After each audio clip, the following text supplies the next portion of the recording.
What is drawing power?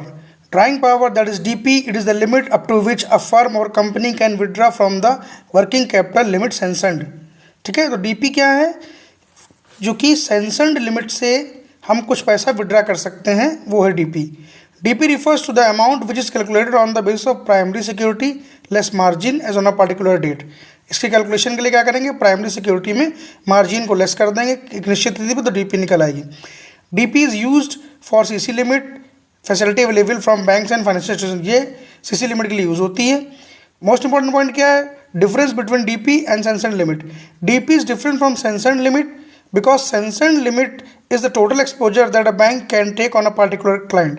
कहने का मतलब है सैंक्शनड लिमिट वो टोटल अमाउंट है जो कि बैंक के क्लाइंट पर निर्धारित करता है और उसमें से हम DP निकालते हैं. ठीक है, तो ऑडिट ऑफ बैंक्स में बहुत इंपॉर्टेंट क्वेश्चन है ये topic. How bank recognised income from non performing assets, that is income from NPA. पूछ रहा है कि बैंक जो है वो नॉन परफॉर्मिंग एसेट्स पर जो इनकम होती है उसे कैसे रिकॉग्नाइज करता है, ड्यू बेसिस पे कि एक्रूअल बेसिस पे. उसका करेक्ट आंसर है income from NPA is recognised on the basis of actual recovery, that is actual receipt basis. It is not recognised on the accrual basis due to the uncertainty. ठीक है, क्योंकि इसकी income मिल पाना certain नहीं है, इसलिए जब एक्चुअल रिकवरी होगी तभी इसको बैंक रिकॉग्नाइज करता है इनकम के रूप में. आगे देखिए, hence it is booked in as income only and only when it is actually received.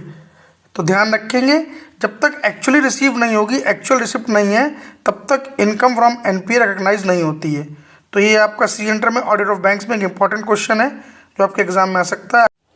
Topic है नेशनलाइज बैंक का ऑडिटर कैसे अपॉइंट होता है, किसके द्वारा अपॉइंट किया जाता है. तो देखिए ध्यान दीजिए यहाँ पर, auditor of nationalise bank is to be appointed by the bank concerned acting through its board of directors and approval of the RBI is required before the appointment is made. तो बहुत ध्यान देने वाली बात क्या है यहाँ पे कि जिस भी बैंक का हमें ऑडिटर अपॉइंट होना है तो उसके बोर्ड ऑफ डायरेक्टर के द्वारा अपॉइंट किया जाता है, लेकिन उस अपॉइंट करने से पहले RBI की जो अप्रूवल है वो लेनी पड़ती है, यानी prior approval of the RBI बहुत इंपॉर्टेंट है. उसके बाद ही बोर्ड ऑफ डायरेक्टर्स जो हैं उसको अपॉइंट कर सकते हैं ऑडिटर के रूप में. और एक और इम्पॉर्टेंट पॉइंट है कि such auditor is not appointed at the AGM of the shareholders, यानी बैंक के शेयर होल्डर्स की जो AGM हो रही है उसके द्वारा ऑडिटर अपॉइंट नहीं होता है यहाँ पर, बल्कि बोर्ड ऑफ डायरेक्टर्स द्वारा अपॉइंट होता है और RBI की अप्रूवल, प्रायर अप्रूवल लेनी पड़ती है. Registered mortgage can be affected by a registered instrument called the mortgage deed signed by the mortgagor.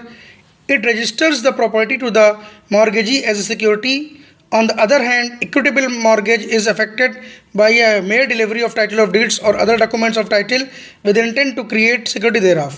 देखिए यहाँ पे हम जो पॉइंट पढ़ रहे हैं वो है रजिस्टर्ड मॉर्गेज और इक्विटेबल मॉर्गेज क्या होता है और दोनों में अंतर क्या है.